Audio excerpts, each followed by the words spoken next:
Como decíamos, en octubre del 2023, a instancia de nuestro colega y amigo, entrañable amigo Marcelo Rivero, conocimos El dolor de estar vivo, el libro de Adriana Lerman, y nos atrevimos, como se dice vulgarmente, a pegarle un tubazo, charlar con ella sobre ese trabajo que un poco es de ratón de biblioteca y otro poco de querer bucear en la intimidad más profunda de la familia y más dolorosa. A partir de esa situación, yo creo, se animó a dar rienda suelta no solo a su vocación literaria, sino a seguir buceando sobre una cuestión tan sensible, tan dura, como lo ha sido y lo es la Shoah. Tenemos la oportunidad en esta ocasión de saludar nuevamente a Adriana, que ya está por su segundo libro. Adriana, ¿cómo estás? Hola, ¿qué tal? ¿Cómo estás? La verdad, un placer nuevamente estar acá con vos contándote acerca de mi historia y de este nuevo libro. Que va por el mismo lado, va por el lado del silencio de tanto tiempo ante tanto dolor que vos tratás de reconstruir para amplificar y hacer conocer al mundo. Tal cual. Así como vos contaste, yo empecé con mi primer libro, que se llama El dolor de estar vivo, que fue publicado por la editorial El Ateneo en diciembre de 2022. Bueno, y este libro, como bien dijiste, se basó en una investigación muy rigurosa que hice en base a documentos que mi papá había encontrado en el departamento de mi abuelo después de su fallecimiento. Sobre esos documentos, que estaban en un montón de idiomas, más un libro que encontró, que resultó ser el libro recordatorio de la ciudad de Ostroviec, que fue escrito en 1949 por sobrevivientes. Con ese libro y con estos documentos yo logré reconstruir la historia de mi abuelo, que fue una historia, como conté en su momento, de un refugiado. Mi abuelo había sido un refugiado que logró escapar de Europa, de la Europa antisemita, del nazismo europeo, para llegar a Argentina pisando la guerra, ¿no? Y todas las vicisitudes y trabas que él enfrentó. Pero me faltaba una parte muy importante, y de esto se trata el segundo libro, y no podía dejar de contar porque me lo debía y necesitaba sacar del olvido la otra parte, la familia que había quedado varada en Europa. Fue realmente una investigación muy difícil de llevar, me costó muchísimo escribirlo, te tengo que confesar que más que el primero, porque realmente era más difícil contarlo, porque es la familia que quedó varada, vio justamente en carne propia los horrores del racismo. Te comprendemos y te entendimos en tu relato de que esto de buscar la historia de los que no tuvieron la suerte de escapar del horror fue mucho más difícil porque justamente estuvieron en Auschwitz y sobrevivir a Auschwitz fue terrible. Y ahí es donde entra a tallar la vida de Levi Lerman, sobrino de tu abuelo. Exacto. Este libro está contado por Levi, sobreviviente de los campos de concentración, es decir, sobreviviente no solo del campo, sino de lo que fue el gueto de Ostroviec, las restricciones, las prohibiciones, los traslados, el campo, la liberación, es decir, todo lo que sufrieron en la guerra, contado, como decís, por Levi, ese chico de 14 años que empieza con 14 cuando empieza la guerra, y termina con 20, porque la guerra fue del 39 al 45, exactamente. Esa historia de terror, de coraje, de la atrocidad también de la humanidad y de esperanza, se sostiene en el libro en base a oralidad y testimonios escritos. Sí, se basa en los documentos también, en parte de mi abuelo, y en parte documentos que me dieron, que aportaron las hijas de Levi, es decir, todos los documentos que son posteriores a la guerra a partir de la liberación, ¿sí? Porque antes de eso, obviamente ellos no tenían nada. Cuando ellos salen de Bergen-Belsen son una persona que eran solamente un número con un uniforme a rayas, es decir, ellos perdieron todo en la guerra. Claro. Lo que tenemos es lo que es posterior a toda la investigación que yo hice en base a los libros recordatorios de la ciudad de Ostroviec y en base al testimonio de mi abuelo, que está en uno de estos libros. ¿Y Levi llegó también a la Argentina? Sí, sí, correcto. O sea, recién el 3 de septiembre de 1947 se reencuentra acá con mi abuelo él viene ya con su esposa, que se habían casado en Bergen-Belsen, en el campo de refugiados, y vienen con su padre, Gilmayer, hermano de mi abuelo, recién en el 47. Es decir, fíjate vos que empezó la guerra en el 39, 8 años más tarde.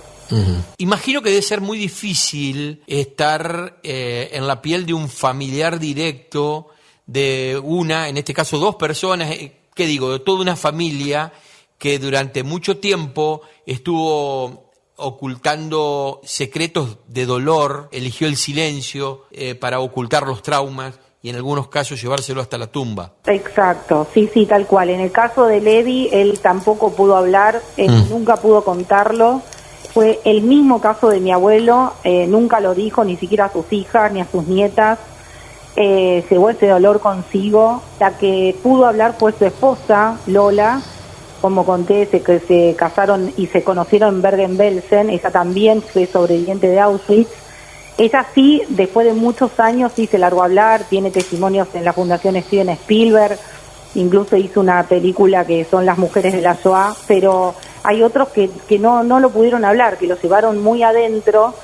Y que bueno, hoy me siento como la voz de ellos para realmente poder contarlo, ¿no? El mismo caso de mi abuelo, su hermano Gilmayer tampoco nunca lo pudo hablar. ¿Qué sentís cuando se banaliza lo de la Shoah, lo del Holocausto, lo del antisemitismo en la Argentina, que muchas veces está muy fácilmente en la boca de algunos pseudos dirigentes? Sí, la verdad que sí, a veces hacen comparaciones obviamente absurdas, banalizando, porque no hay comparación obviamente con el Holocausto, que fue una maquinaria de asesinar. Se asesinaron 6 millones de judíos. Entonces, obviamente no hay comparación. Por eso es que justamente estas historias son tan importantes para seguir enseñando, justamente para que puedan leer de qué se trata, porque creo que viene un poco de la ignorancia, ¿no? De no saber cuando uno hace este tipo de comparaciones. Así que bueno, creo que acá está la importancia de estos testimonios de primera mano, ¿no? De mostrar nombres, apellidos, lo que le pasó a cada uno exactamente,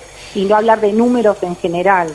Eso es lo que me pasa. Obviamente me da indignación, si hablamos de sentimientos, obviamente que me da indignación, pero creo que todo esto de poder mostrarle al mundo, escribir, enseñar, y los libros creo que ayudan mucho. Levi, el protagonista de esta historia, el chico que sobrevivió a Auschwitz, tenía 14 años. 14 años. A esta altura del siglo XXI se le hace difícil pensar que una criatura tenga que pasar por eso. Tal cual, porque vos pensás que a él le arrebataron totalmente la adolescencia, porque desde que tiene 14 años y Alemania invade Polonia el 1 de septiembre del 39, directamente cierran los colegios. O sea, este chico no volvió a tener desde ese día una vida normal. Y después, bueno, como decía antes, ¿no? Cada vez más la confiscación de los negocios, llevar la estrella al Magán David, encerrarlos en un gueto, es decir, paulatinamente cada vez peor, ¿no? Entonces, bueno, la enseñanza es esto un poco, ¿no? Hasta dónde la crueldad puede llegar, ¿no? Cuando tampoco nadie hizo nada realmente como para impedirlo. Hoy vemos la historia ya, ¿no? Con el diario del lunes, pero realmente hay que estar atento a este tipo de situaciones, porque hasta dónde, ¿no? La humanidad, ¿no? La crueldad, el odio irracional, ¿no es cierto? Adriana, ese niño joven que pasó por cosas terribles como muchos otros, pero él tuvo la fortuna de contarla después, como se dice vulgarmente, ¿pudo rehacer su vida? ¿Tu libro lo refleja o termina con la salida de él de Auschwitz? No, sí, refleja el final, que es cuando él, sin espoliar del todo, pero es la realidad. Obviamente que él llega acá a Argentina, también ayudado por mi abuelo, y él acá rehace su vida junto con su esposa. Tienen 2 hijas, tuvieron nietos, ellos conocieron a sus nietos, así que bueno, armaron su propio árbol de vida. Por eso es que este libro tiene que ver con la esperanza y con la resiliencia. importante que te quiero decir es que el libro, no solo que está escrito en primera persona, que no sé si lo dije antes, Levi es el que lo cuenta, y que lo diferente también de otros libros es que está escrito con una simpleza y una frescura de un chico de 14, es decir, es muy muy fácil de leer y que siempre lo que muestra es eso, las ganas de él de vivir, la esperanza que nunca se da por vencido, está siempre visto con un lado de positividad, por eso digo, no es un libro bajón, es un libro donde siempre uno va a ver cómo él quiere salir adelante, quiere proteger al padre, quiere vivir, quiere salir de la situación en que está, con esa esperanza, ¿no? Yo digo, la guerra, la crueldad no pudo con su esperanza, no pudo con su gana de vivir, o sea, en definitiva, ¿no? A pesar de todo lo trágico que fue, él pudo salir adelante. 2 libros que hablan de alguna manera también de la resiliencia humana y particularmente de tu familia y del silencio para ocultar el dolor para que los demás no sufran por ellos. Ahora, la autora Adriana Lerman lo da a conocer al mundo, es la que lo amplifica. ¿Qué crees que hubiese dicho tu abuelo, Salomón? ¿Qué crees que estaría diciendo hoy Levi Lerman, el sobrino de tu abuelo, el protagonista de tu segunda obra, de que esta historiadora, escritora, un poco ratón de laboratorio y de bibliotecas, haya plasmado la historia de ellos en 2 libros que edita el editorial El Ateneo? Mira, yo creo, como le decía, en algún momento le decía a Mari, que es la hija de Levi, yo siempre le decía, yo creo que están sentados en el cielo, incluyendo a mi queridísimo padre que falleció en noviembre de 2023, pero bueno, fue con él con quien hice la investigación y están todos ahí mirando con una sonrisa, orgullosos y contentos de por fin se sabe la historia. Creo que lo siento así, que hoy estarían, no sé, que me están mirando con una mirada, con un gesto de como de un guiño, ¿no? De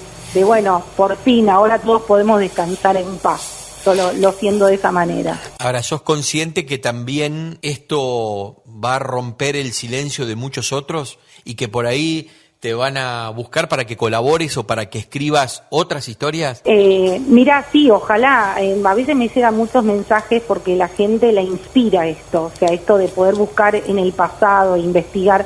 Muchos me escriben diciendo, a partir de tu libro, por ejemplo, El dolor de estar vivo, me puse a investigar acerca de mis abuelos, o sea, es como que sí, pasa esto, que la identificación personal que lleva a mirar para atrás. También me pasó esto otro que decís de grupos de sobrevivientes que me piden ayúdame también a cómo puedo hacer para reconstruir mi historia. Sí, pasa mucho esto, totalmente. Hay como una identificación muy grande. Bueno, deseamos que sea un éxito editorial, sobre todo, y que nos hayas tenido en consideración para atendernos y charlar.